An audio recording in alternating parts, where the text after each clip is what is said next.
사권 16장 1항부터 6항까지의 내용을 함께 살펴보도록 하겠습니다. 지난주까지 우리가 성례에 대해서 전반적으로 살펴봤는데, 이제 오늘부터는 세례에 대해서 살펴보고, 그 다음에 또 성찬에 대해서 살펴볼 것입니다. 제가 우리 지금 함께 읽어가고 있는 이 책, 기독교란 무엇인가, 이 책이 기독교 강요 같아요. 정말 기독교 강요를 요약해 놓은 것만큼 그렇게 귀한 내용들을 잘 담고 있는데, 거기서 세례에 대해서 이야기한 것을 한번 읽어드리겠습니다. 세례는 물을 사용해 성부와 성자와 성령의 이름으로 씻는 성례로서 우리가 죽음과 부활에 있어서 그리스도 예수와 연합하고 언약의 모든 유익에 참여하고 우리가 주님의 것이라는 사실을 표시하고 확증하는 것입니다. 사실 하나님의 비밀과 구원의 역사를 세례보다 더 정확하게 종합적인 차원에서 설명해 주는 것은 없습니다. 2000년의 역사가 흘러도 기독교의 진리를 세례보다 더 간결하고 압축적으로 제시하는 기념 방법은 없습니다. 만일 우리가 그의 죽으심과 같은 모양으로 연합한 자가 되었으면 또한 그의 부활과 같은 모양으로 연합한 자가 되리라는 이 복음의 비밀과 핵심을 가장 완벽하고 심오하게 표상하는 것으로서 세례가 있습니다. 이렇게 기록되어 있어요. 그러니까 이 세례가 얼마나 귀중한 은혜의 수단인지 알겠죠? 이 복음의 비밀을 정말 가장 압축적으로 이 그리스도인의 이 삶에 대해서, 그리스도인이 어떤 존재인가에 대해서, 이 기독교 신앙에 대해서 정말 요약해서 압축적으로 그렇게 보여주는 것이 바로 세례라는 거예요. 군대 가면 그냥 초코파이만 저도 세례를 받는, 초코파이 먹으려고 세례 받기도 하고 그러는데, 그리고 그냥 뭐 아무것도 모르고 요즘엔 세례를 받고 그러잖아요. 그런 세례가 이렇게 중요하다는 거예요. 그래서 우리가 성찬뿐만 아니라, 성례에는 세례와 성찬이 있는데, 이 세례도 오늘날 우리가 정말 그 의미를 회복하고 또 교회에 주어진 은혜의 수단으로서 그 본질을 회복해야 될 과제가 되는 것입니다. 정말 세례를 바르게 알고 그렇게 행해야 돼요. 세례만 바르게 해도요, 교회가 순수해진다는 거예요. 생각해 보세요. 교회는 세례 공동체라고 하거든요. 세례 공동체. 물론 이제 이 제세례파 같은 경우는 너무 이상주의로 나가가지고, 그러니까 이제 이 로마 카톨릭에서는 세례 자체, 그 의식 자체를 우상시하죠. 그래서 세례 받으면 원죄가 없어지고 중생한다고 가르치거든요. 뭐 뭘 믿든지 뭐 상태가 어떤지 상관없어요. 세례만 받으면 그 외적인 세례가 중생시키고 원죄를 없애버려요. 그러니까 죽어가는 사람도 세례만 줘버리면 그냥 구원받는 거예요. 천국 가는 거예요. 자, 이런 이제 의식주의를 이제 로마 카톨릭이 주장했다면, 여기에 대한 반동으로 제세례파는 이 세례는 단지 상징이기 때문에 정말 완벽하게 거듭난 사람에게만 주어야 된다. 그러니까 확인된 사람에게만 주어야 된다. 이렇게 주장을 했어요. 그러면 세례 받은 사람은 진짜 완벽하게 회심한 사람으로 입증이 된 사람들이에요. 이런 사람들만 이제 세례를 주자는 거죠. 그것도 원래 주님께서 받으신 방법, 주님께서 세례를 지켜주시지 않았지만 그때 초대교회에서 했던 방법으로 이 물속에 잠기는 이런 의식으로 하자는 것이죠. 근데 이제 여기 이 제세례파가 일리가 있죠. 그런데 문제는 뭐냐면 어떻게 진짜 회심했는가를 확인하겠어요. 그러다 보니까 이제 제세례파는 뭐가 중요해지냐면 간증이 중요해져요. 내가 어떻게 해서 구원받았습니다. 어떻게 해서 내가 죄사함을 확신하게 되고 막 울면서 그냥 자기 신앙을 고백하고 간증하고 이렇게 하면 믿어주는 거죠. 와, 이 사람 진짜 회심했구나. 여러분, 그렇다고 회심한 건가요? 알 수 없어요. 그래서 여기까지 가면 안 되고, 그러나 이렇게까지는 안 하더라도 뭔가 진정한 회심을 어느 정도 입증이 돼야 돼요. 입증이. 그래서 초대교회에서는 한 2년, 좀 세게 한 북아프리카 교회 같은 데서는 3년 그렇게 교리문답을 계속해서 가르치면서, 그러니까 이제 세례 대상자가 딱 되잖아요. 그럼 그때부터는 이제 공부를 하기 시작해요. 계속. 근데 공부만 하는 게 아니야. 공부만 하는 게 아니라 한 2년 동안 계속해서 그의 삶을 살피는 거예요. 그래서 예를 들어서 합당치 못한 직업을 가졌다. 그러면 그리스도인의 삶을 살기 위해서 직업 바꾸시오. 막 이런 식으로.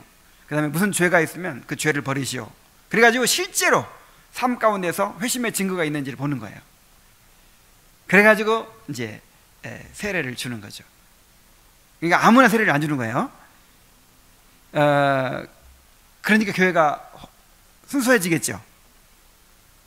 원래 이렇게 해야 된다 이 말이에요. 원래. 그런데 지금은 이제 그냥 군대 가면 초코파이 먹으려고 세례 받고, 그 다음에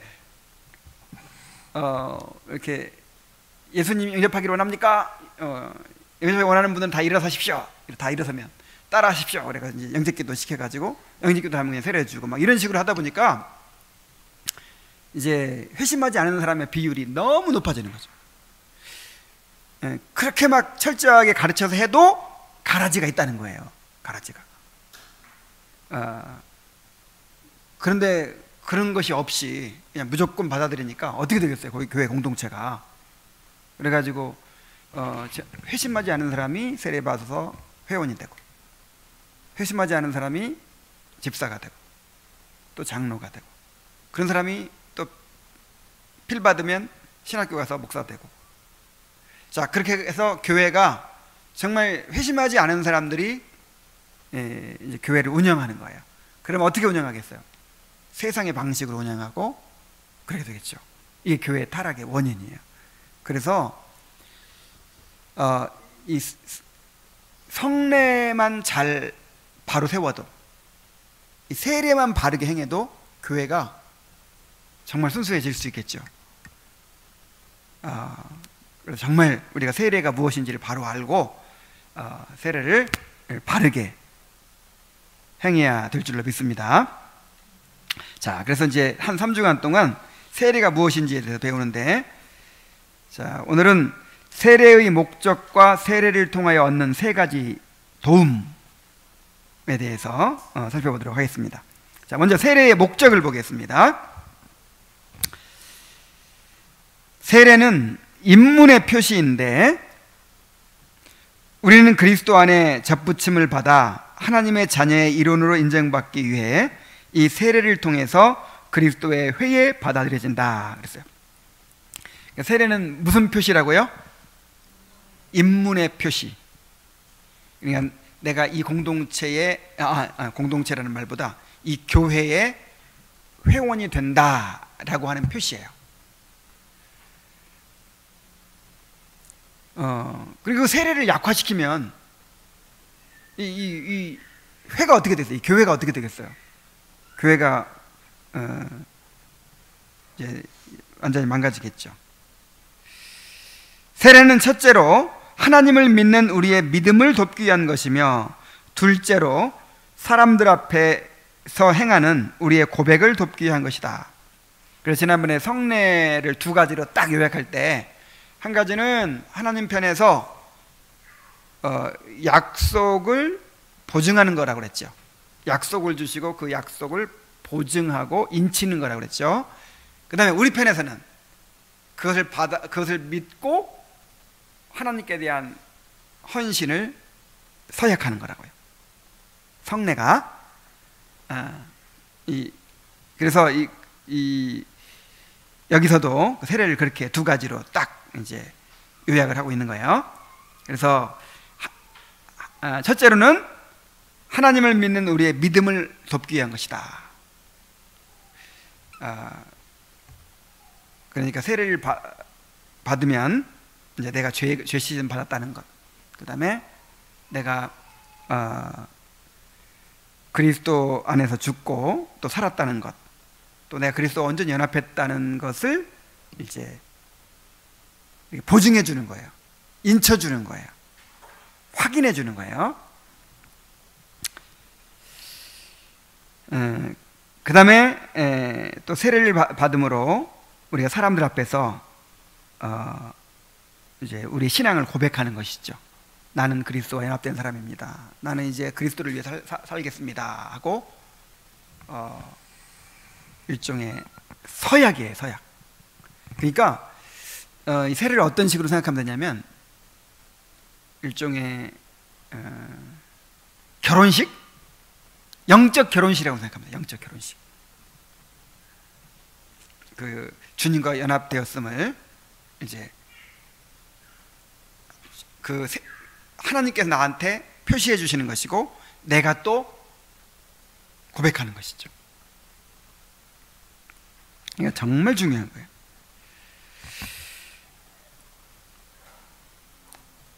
거예요. 세례는 우리의 믿음의 세 가지로 기여하는데, 자, 세례가 우리의 믿음을 돕는다 그랬죠?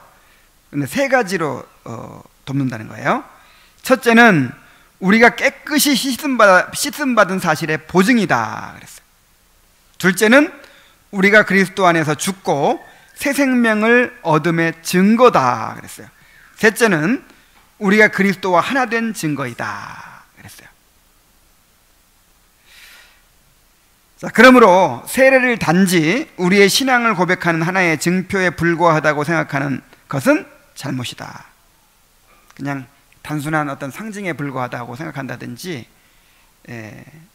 그냥 우리 편에서 세례 받음으로써 신앙 고백하는 걸로만 고백하는 것일 뿐이다, 이렇게 생각하는 것은 잘못이죠. 물론 이것도 포함되어 있다니까요. 이것도 포함되어 있지만 더 중요한 거는 하나님 편에서 우리에게 주시는 표이고 인이에요. 표와 인. 그 다음에 2차적으로 우리의 고백이에요. 자, 이제 그 세 가지를 구체적으로 살펴봅시다. 세례가 주는 첫 번째 도움, 우리의 죄 씻음을 보증함 그랬어요. 자, 세례는 우리의 죄 씻음을 보증한다는 거예요. 다음과 같은 바울의 가르침들을 그런 의미로 이해해야 한다. 물로 씻어 말씀으로 깨끗하게 하사 그랬고, 우리를 구원하시되 그의 긍휼하심을 따라 중생의 씻음과 성령의 새롭게 하심으로 하셨나니 그랬죠. 자, 이것이 무슨 의미입니까? 바울은 생명의 말씀과 물의 세례를 함께 연결시키면서 복음을 통해서는 우리의 씻음과 성화의 메시지가 우리에게 전해지며 세례를 통해서는 그 메시지가 확증된다고 한다. 그러니까 물로 씻어, 이 물은 세례의 물을 가리킨다 이 말이죠. 또 말씀으로 깨끗하게 하사. 그래서 하나님께서 말씀으로 전했죠. 예수 그리스도의 보혈로 너희 죄를 용서했느니라 이렇게 말씀으로 전했죠. 그것을 이제 보증해 주기 위해서, 또 확실하게 이 표와 인으로 이제 나타내기 위해서 세례를 딱 주는 거예요. 세례를. 베드로는 세례가 육체의 더러운 것을 제거해내는 것이 아니라 믿음으로 말미암는 하나님을 향한 선한 양심의 간구라고 덧붙이고 있다. 이제 베드로전서 3장 21절에 보면은 그 세례의 의미를 베드로가 설명하면서 이렇게 말했어요. 육체의 더러운 것을 제거하는 것이 아니고 믿음으로 말미암는 하나님을 향한 선한 양심의 간구다 그랬어요. 그러니까 세례 받는다고 해서 그 세례 자체가 우리 육체를 깨끗하게 하는 것이 아니다. 세례 자체가 그 세례 예식 자체가 우리를 깨끗하게 하는 거 아니다 이 말이에요. 그럼 뭐가 깨끗하게 해요? 그 내용이죠. 그 의식이 가르쳐주는 진정한 그 내용이죠. 그게 뭐예요? 바로 우리가 예수 그리스도의 보혈로 씻음 받는다는 것이죠. 그리고 우리가 그 예수님을 믿고 이제 주님께 자신을 드린다는 것이죠. 그래서 선한 양심의 간구라고 했는데, 이게 이제 다른 번역들을 보면 이걸 서약이라고 해서 서약, 또 호소라고 했어요. 선한 양심의 서약이라. NIV라든지 또 다른 번역들을 보면 그렇게 되어 있습니다. 그러니까 세례는 우리 선한 양심에 이제 내가 주님을 위해 살겠습니다라고 하는 어떤 일종의 호소이고 서약이라는 거죠.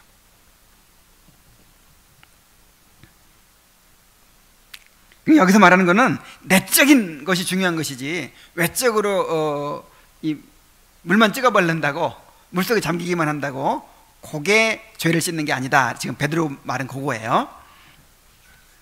사실 세례는 그리스도의 핏뿌림을 통한 정결인데, 그리스도의 핏뿌림이 물에 깨끗이 씻어내는 기능과 유사하여 물로서 그것을 나타내는 것이다. 그러므로 세례의 참된 의미를 알게 되면 우리 눈에 보이는 물질들은 물론 다른 모든 수단들에게서 벗어나서 우리의 생각을 오직 그리스도께 고정시키게 되는 것이다. 이 말을 왜 하느냐면, 이건 이제 그 로마 카톨릭 사람들을 향해서 하는 말이죠. 그 사람들은 물질 자체를 중요하게 여기죠. 세례의 물, 요거 뿌리면 그냥 언제가 없어져 버린다니까. 그리고 성찬의 떡, 요거 먹으면 어떻게 돼요?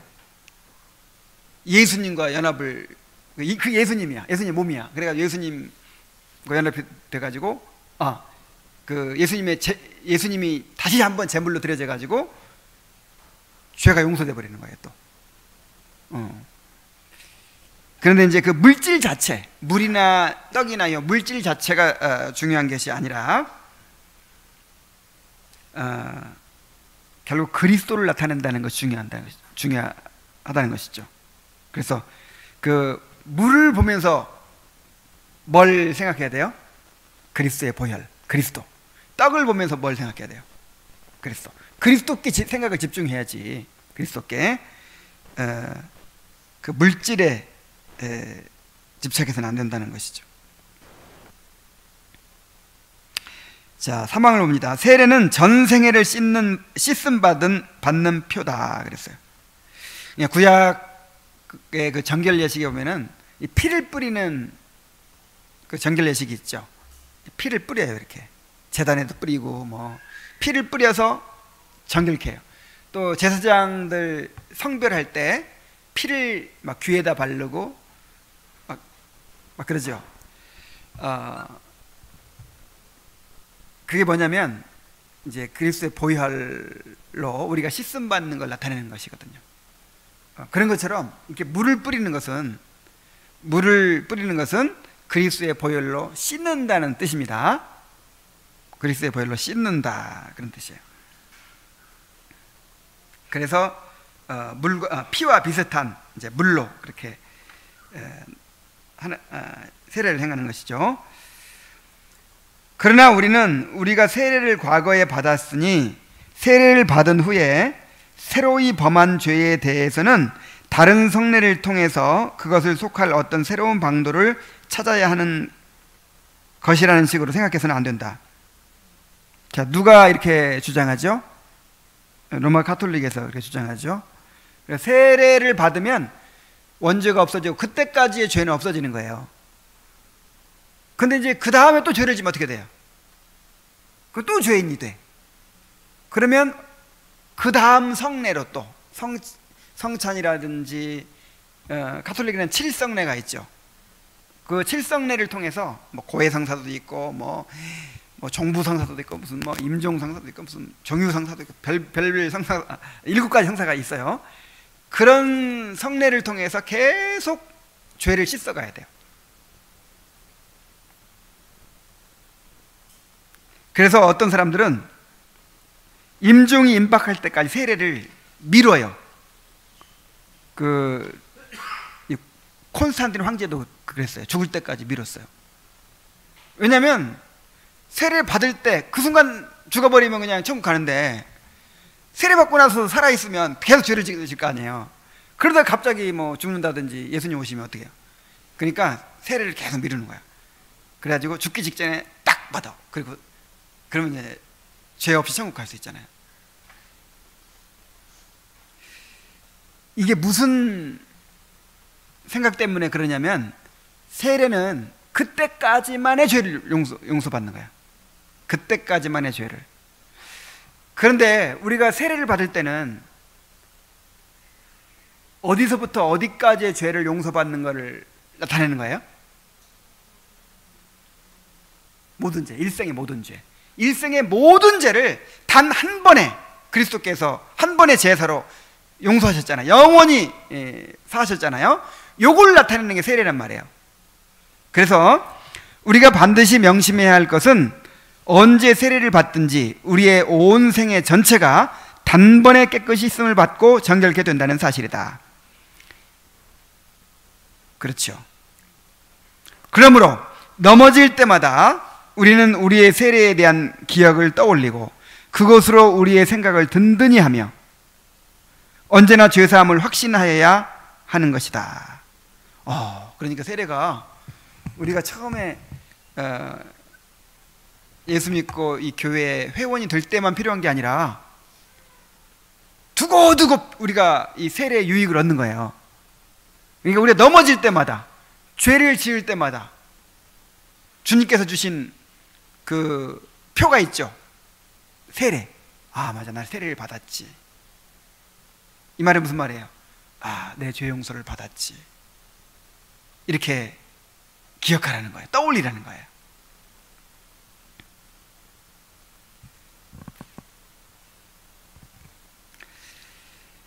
세례로 말미암아 그리스도의 순결이 우리에게 베풀어졌으니 그의 순결이 언제나 우리 속에서 역사하며 흠과 티로 더러워지는 것이 아니라 오히려 그 순결이 우리의 모든 더러움을 깨끗게 하고 묻어버리는 것이다.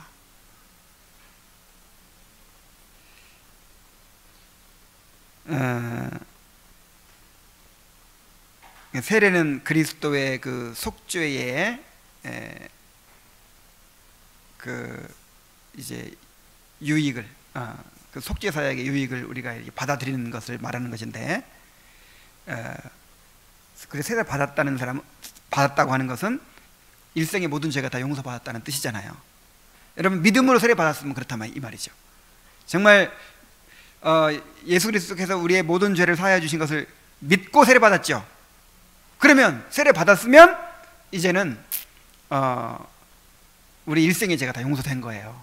그래서 내가 넘어질 때마다 마귀는 너 이래가지고 천국 가겠어? 하고 막 우리를 공격하지만 우리는 이제 그걸 붙잡는다는 거죠.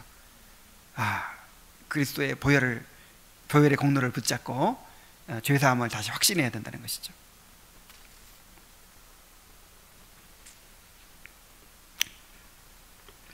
바울은 하나님께서 그리스도를 화목제물로 세우셨으니 이는 전에 지은 죄를 간과하려 하심이니라고 하였다.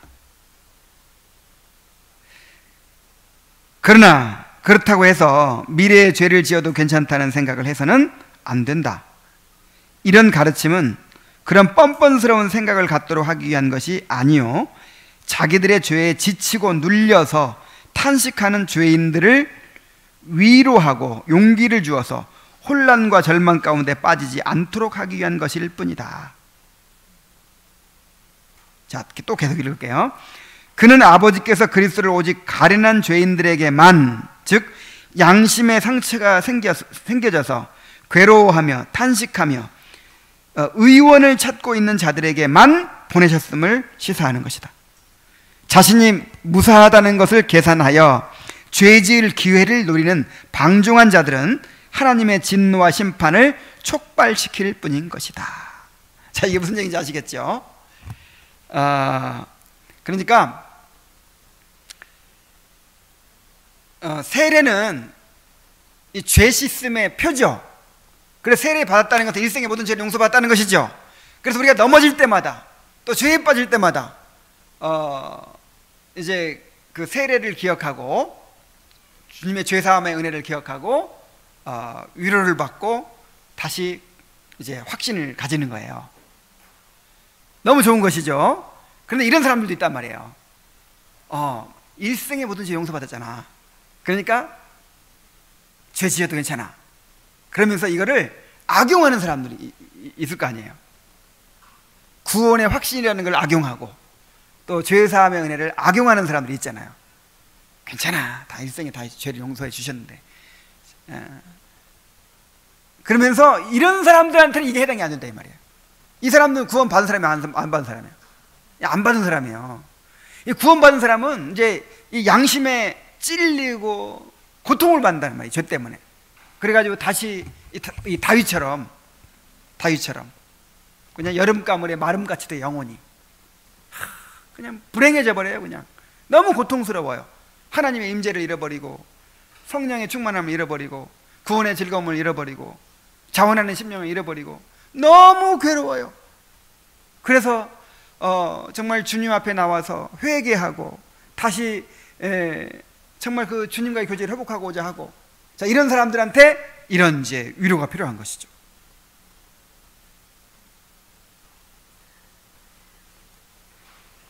그래서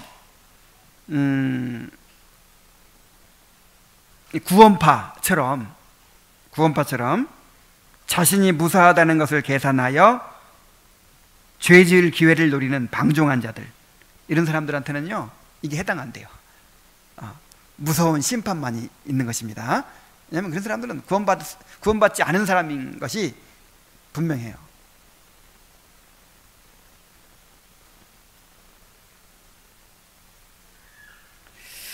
자, 사항을 봅니다. 세례와 죄사함의 관계.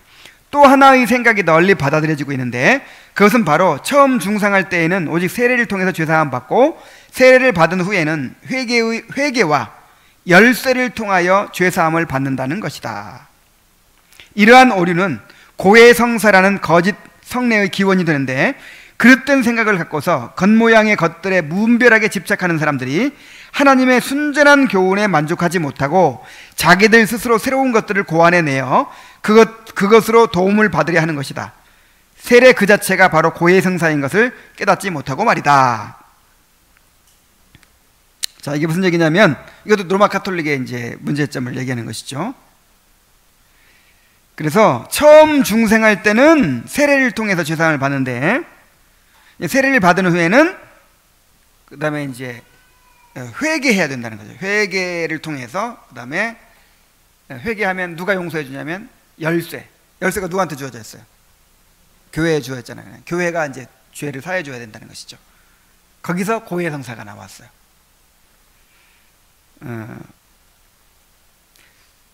제가 어릴 때 안식교회에서 신앙생활 했는데, 안식교회에서는 고해성사까지는 없어도 어떻게 이제 그렇게 가르쳤는지 어쨌든 내가 그렇게 믿었는지는 모르겠어요. 어떻게 믿었냐면, 오늘 내가 이제 저녁에 하루의 죄를 다 회개하는 거예요. 하나님 아버지, 오늘 내가 동생과 싸웠습니다. 그 다음에 어머니한테 거짓말했습니다. 내가 마음속으로 나쁜 생각했습니다. 용서해 주시옵소서. 다 이제 자백하고 회개했어요. 그럼 죄가 없어졌죠? 이제는 깨끗해졌어. 이제 천국 갈 수 있어. 근데 또 죄를 지으면 어떻게 돼요? 그럼 지옥이야. 그래가지고 정말 내가 회개를 딱 했을 때 그때 예수님이 딱 오면 딱 좋겠는 거예요. 그리고 나중에는 점점 무슨 생각이 들냐면, 혹시 내가 빼먹은 죄가 있을까 봐 이제 확신이 안 드는 거야. 마음속으로 짓는 죄라는데.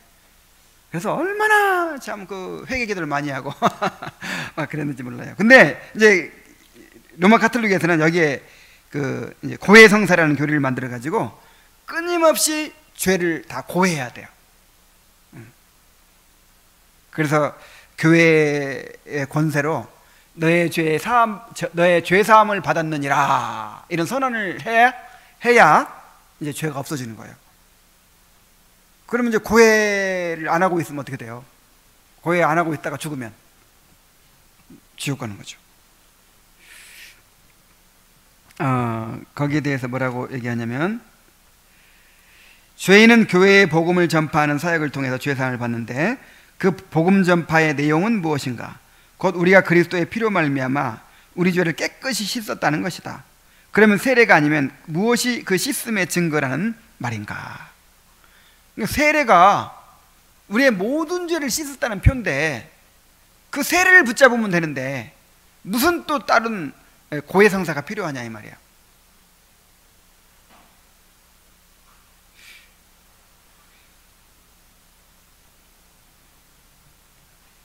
여러분, 우리가 회개하는 것은요, 구원을 새로 받기 위해서 회개하는 거 아니죠?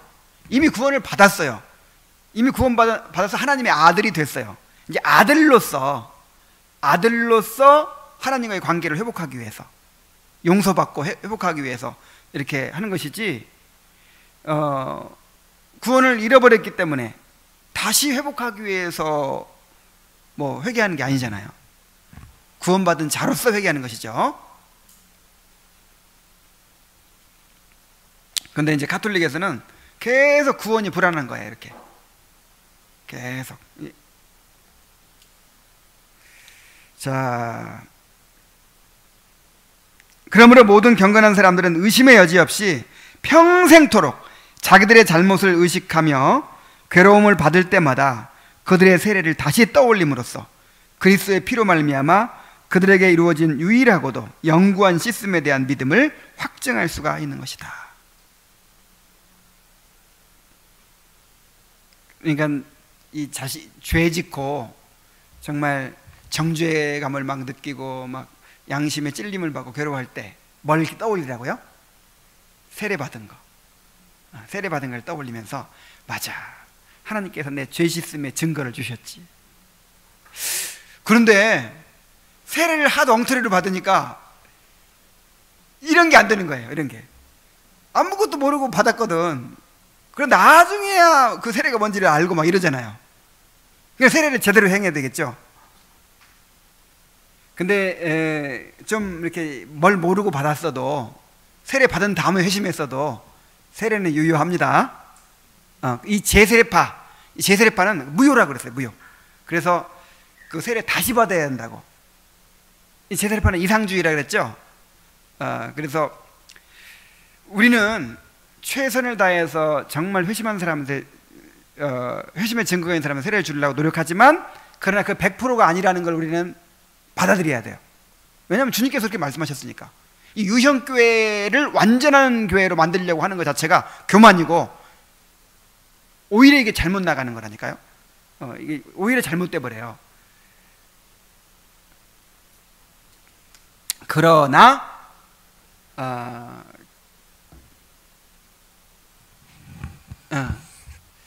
그래서 이제 아무것도 모르고 세례를 받았지만 나중에 회심했더라도 그 세례가 유효해요, 안 해요? 유효합니다. 그래서 나는 세례 받은 사람이다. 하나님께서 죄 씻음의 증거를 나한테 주셨다. 이렇게 믿으시기 바랍니다.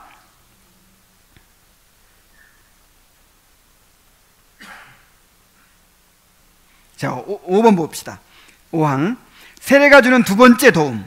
자, 첫 번째 유익은 뭐라고요? 죄 씻음의 표다 그랬죠.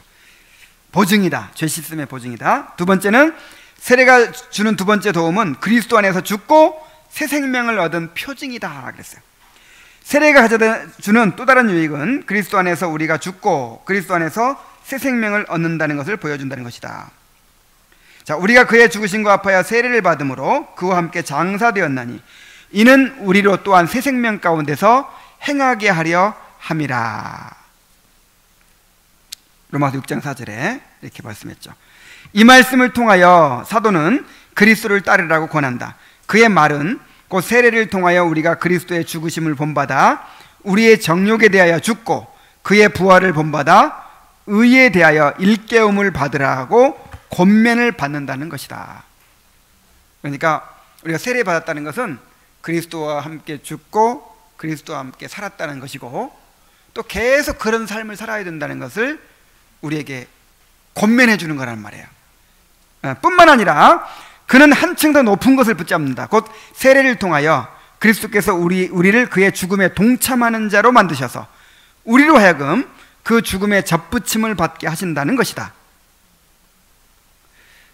그러므로 마치 나뭇가지가 뿌리로부터 그 본질과 영양분을 섭취하듯이 올바른 믿음으로 세례를 받은 자들은 그들의 육체를 죽이는 일에서 그리스도의 죽으심에 효력 있는 역사하심을 진실로 느끼며 이와 함께 성령의 살려주시는 역사에서 그의 부활이 역사하는 것을 느끼는 것이다.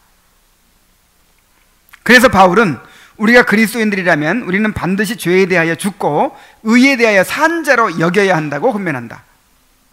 세례로 말미암아 그리스도 안에서 장사된 후에 우리가 할례를 받고 옛사람을 벗어버리는 것도 또한 그것을 중생의 씻음과 성령의 새롭게 하심이라고 부르는 것도 그런 의미인 것이다. 그렇게 해서 값없는 죄사함과 의의 전가가 먼저 우리에게 약속되며 그 다음에 성령의 은혜가 우리를 새 생명을 향하여 변화시키는 것이다. 자, 첫 번째는 이 물을 이렇게 뿌려서 이제 세례를 받죠. 이렇게 그리스도의 보혈로 우리를 씻는다는 그런 것을 나타내는 거예요. 그래서 세례가 죄 씻음의 보증이라 그랬죠. 두 번째는 뭐라 그랬어요? 그리스도와 함께 죽고 그리스도와 함께 살아났다는 이제 표예요. 그래서 이 세례가 이제 헬라어로 밥티스마라고 하거든요. 밥티스마. 영어로는 베프티즘이라고 하는데, 이게 첫 번째 의미가 뭐냐면요, 원어의 첫 번째 의미가 물에 잠긴다 그 뜻이에요. 물에 잠근다. 그래서 두 번째 의미가 씻는다 그런 뜻이에요. 그래서 원래의 이 세례 방식은요 뭐였냐면 물에 잠그는 거였어요. 그래서 이제 그 신약 성경에 보면은 빌립과 내시가 물 있는 곳에 이르러 물에 내려가 세례를 받고 물에서 올라올세, 뭐 이렇게 얘기하죠. 그러니까 이 세례 같으면 저 물로 내려갈 필요가 없죠. 물로 올라올 필요도 없죠. 물 한 공기만 있으면 돼. 끝나. 근데 그 이제 원래 유대교에서 이제 이방인들이 유대교로 개종을 하면 어떤 의식을 치렀냐면 커다란 항아리 속에 잠기는 거예요. 이렇게 완전히 새 사람이 된다 그런 의미로 이제 그런 의식이 있었는데, 그게 이제 기독교 예식이 돼가지고 이렇게 물 속에 잠기는. 그래서 이제 그리스도와 함께 죽고 다시 산다 그런 의미로 이렇게 그걸 침례라고 하죠. 담글 침자. 그래서 원래대로 한다 해가지고 이제 담그는데, 근데 이제 또 두 번째 의미가 있다고 했죠. 씻는다라는 의미가 있잖아요. 이렇게 물 뿌려서 씻는다는 의미가 있기 때문에 또 세례도 가능해요. 물 뿌리는 세례도. 그래서 그러니까 그 초기 세례 양식이 이렇게 물에 잠그는 것이었다는 것은 뭐 인정할 수 있는데, 모든 세례를 그렇게 했다, 그렇게는 또 확신할 수가 없어요. 예를 들어서 3,000명이 그날 세례를 받았죠. 근데 어디가 세례를 받았을까요? 또 어떻게 했을까요?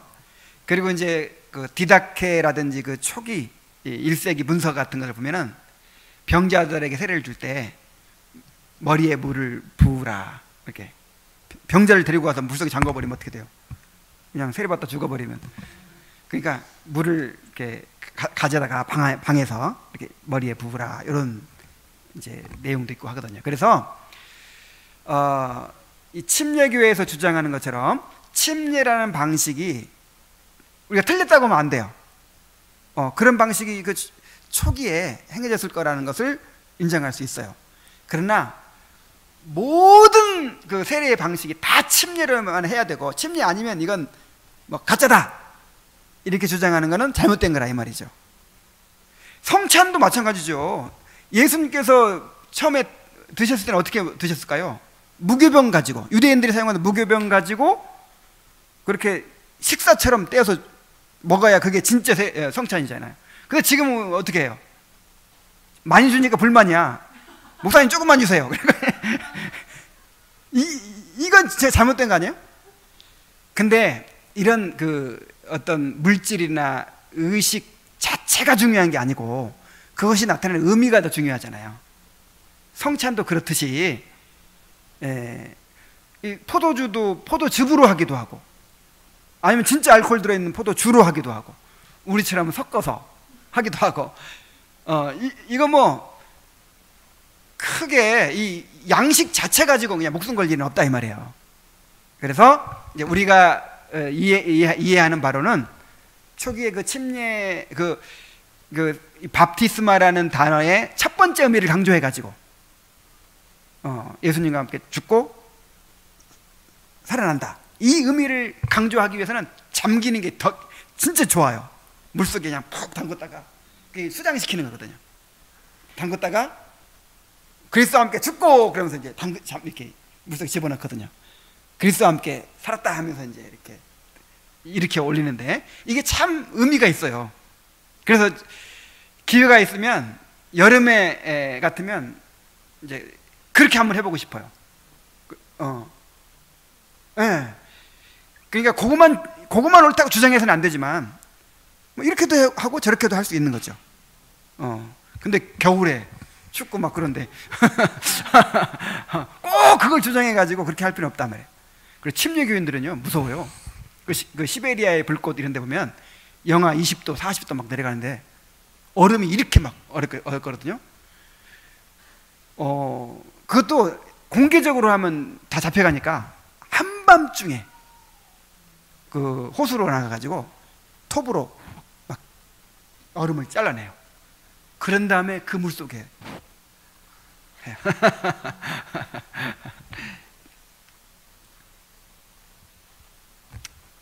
저기 뭐 설명하다 그랬냐면 세례의 의미가 첫째는 씻는다, 두 번째는 뭐다? 그리스도와 함께 죽고 그리스도와 함께 살았다 하는 것을 나타내는 표징이라고 했죠.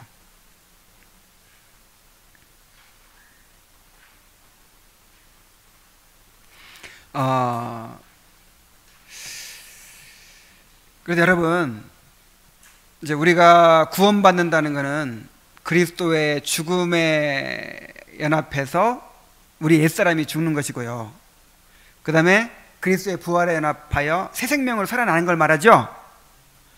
근데 이것이 구원받을 때만 끝나는 게 아니란 말이에요. 이것이 계속 반복되는 거예요. 그래서 성화가 무엇과 무엇으로 이루어진다 그랬죠? 죽임과 살림. 죽임과 살림으로 이루어진다 그랬죠? 기독교 경험에서 배웠잖아요. 죽임과 살림. 그러니까 날마다 내가 그리스도와 함께 죽고 날마다 그리스도와 함께 살아나는 요 경험을 통해서 우리가 성화되어 가는 거예요.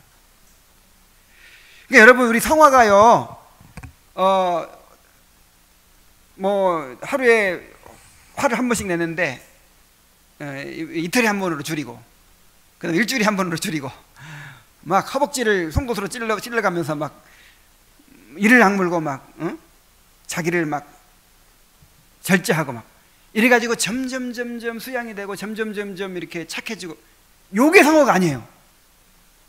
물론 이게 필요 없다는 뜻은 아닙니다. 이것도 좋은 거죠. 요게 성화가 아니야. 여러분, 우리가 아무리 우리가 노력해가지고 이렇게 착해져도 주인이잖아요. 한계가 있잖아요. 죽어야 돼요. 우리의 그 죄의 본성이 죽고 그리스도의 새 생명으로 살아야 돼요. 이미 그렇게 구원받았지만 아직까지도 우리 안에 악한 본성이 남아있기 때문에, 우리의 영적인 생명이 연약하기 때문에 그리스도의 죽으심과 연합해서 계속 우리가 죽어야 돼요. 계속 죽어야 돼요. 그리고 그리스도의 부활에 연합해서 계속 살아나야 돼요. 근데 그게 이론이 아니라 실제로 그 효력이 미친단 말이에요. 성화는 그리스도와의 연합을 누림으로써 이루어지는 것입니다. 그리스도의 연합을 누림으로써. 그리스도의 그 십자가가 계속 우리에게 효력을 줘요. 십자가의 죽으심이 우리에게 효력을 미쳐서 내가 죄에 대해 죽는 거예요. 그리고 또 그리스도의 그 부활의 능력을 힘입어서 우리가 또 살아나는 거예요. 이것이 매일매일 반복돼야 한다. 매일매일. 그래서 세례가 그걸 보여준다는 거예요. 세례가. 그래서 나는 아까도 얘기했지만 그 침례도 괜찮은 것 같아요. 정말 너무 의미가 좋아요. 이렇게 그리스도와 함께 죽고 살고. 그래서 그거를 생각하면서 날마다 내가 이제 그리스도의 죽음과 부활에 연합해서 죄 죽임과 또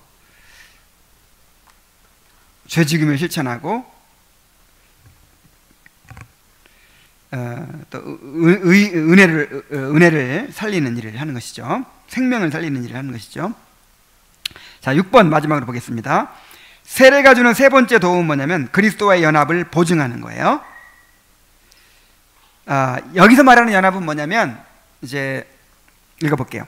우리의 믿음이 세례로부터 얻는 마지막 유익은 우리가 그리스도의 죽으심과 부활의 접붙임을 받았다는 것에 대한 확실한 증거일 뿐 아니라 우리가 그리스도 자신과 연합하여 그의 모든 복들을 함께 누리는 자들이 된다는 증거도 얻게 된다는 것이다. 그러니까 두 번째, 세 번째가 같은 말 같은데, 그 두 번째는 그리스도의 죽으심과 부활에 이제 연합했다는 표시고, 이제 세 번째는 그리스도와 연합해서 그리스도가 이루신 모든 구속의 유익을 누린다, 그 뜻이란 말이에요. 내가 그리스도와 연합해서 그리스도 안에 있는 모든 구속의 유익을 나의 것으로 누린다. 그러므로 그리스도께서는 아버지와 아들과 성령의 이름으로 세례를 주라고 사도들에게 명하셨는데, 사도들이 그리스도의 이름으로 세례를 베풀었다고 보도되고 있는 것이 이상할 것이 없는 것이다. 왜냐하면 세례 가운데 베풀어지는 하나님의 모든 선물들은 오직 그리스도 안에 있는 것들이기 때문이다. 우리가 삼위 하나님의 이름으로 세례를 받죠. 아버지와 아들과 성령의 이름으로 세례를 받는다. 이 말은, 그 삼위 하나님의 이름으로라는 말은 삼위 하나님 이름 안으로, 그 뜻이에요. 그러니까 삼위 하나님과 연합을 하는 거예요. 자, 우리가 삼위 하나님과 연합이 되는 것입니다. 성부, 성자, 성령님과 연합이 돼서 삼위 하나님의 감싸여서 우리가 살아가는 거예요. 근데 왜 그리스도 안에서라고만 또 얘기하냐 이 말이죠. 그것은 그 삼위 하나님의 연합을 가능하게 하는 분이 누구예요? 그리스도. 중보자 되신 그리스도를 통해서 삼위 하나님과 연합되는 거잖아요.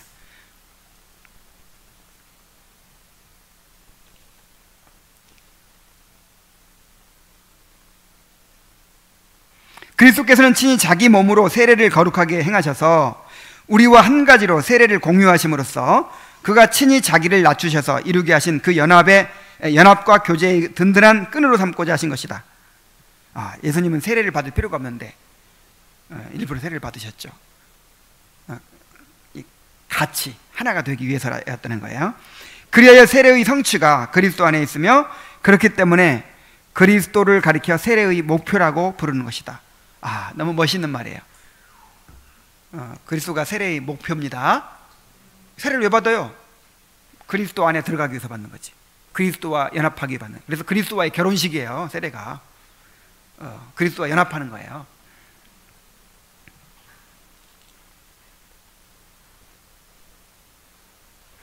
그러므로 그리스도께서는 아버지와 아들과 성령의 이름으로 세례를 주라고 사도들에게 명하셨는데, 사도들이 그리스도의 이름으로 세례를 베풀었다고도 보도되고 있는 것이 이상할 것이 없는 것이다.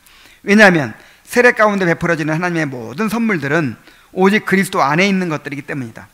그러나 그리스도 안에서 세례를 베푸는 자는 아버지와 성령의 이름도 함께 거명하지 않을 수 없다. 왜냐하면 긍휼하신 우리의 아버지께서 측량할 길 없는 그의 자비하심에 따라서 우리를 은혜 안으로 영접하시기를 원하셔서 이 중보자를 우리 중에 세우시고 우리를 위하여 아버지 앞에 사랑을 얻도록 하셨기 때문이다. 그러나 동시에 그리스도의 죽으심과 부활로 말미암아 우리가 중생을 얻게 되는 것은 오직 성령께서 우리를 거룩하게 하시고 우리에게 새로운 신령한 본성을 부어주시기 때문인 것이다. 그렇기 때문에 우리는 우리의 씻음과 중생의 원인을 아버지에게서, 그 내용을 아들에게서, 그리고 그 효과를 성령에게서 얻고 또한 그것들을 확실하게 분간하게 되는 것이다. 그리하여 요한은 죄사함을 얻는 회개의 세례를 베풀었고 그 후에 사도들도 그와 동일한 세례를 베풀었다. 사도들은 요한의 회개라는 용어를 중생을 뜻하는 것으로 이해하였고 죄사함이란 깨끗이 씻음을 뜻하는 것으로 이해한 것이다. 그래서 칼빈은 그 세례 요한의 세례나 나중에 예수님의 제자들이 행하는 세례나 똑같은 것으로 봐요. 같은 효력을 가지는 것으로. 그건 뒤에 나오니까 또 나중에 설명을 하도록 합시다. 자, 세례의 세 가지 의미. 죄 씻음을 보증하는 것이다. 죄 씻음을 보증하는 것이다. 그 다음에 두 번째, 그리스도의 죽음과 부활에 연합하였음을 이제 확인하는 것이죠. 확증하는 것이죠. 그 다음 세 번째는 그리스도와 연합하여 그리스도께서 이루신 모든 구속의 유익을 누리게 된다는 것을 표시하는 것이다 하는 것입니다. 여러분 세례 다 받으셨죠? 그러면 이미 이 세 가지가 여러분에게 다 주어진 거예요. 그 세례를 받았다는 것은 이 세 가지를 내가 받았다는 것을 의미하는 것입니다. 세례의 의미를 더 잘 알고 그 유익을 누리게 되기를 바랍니다.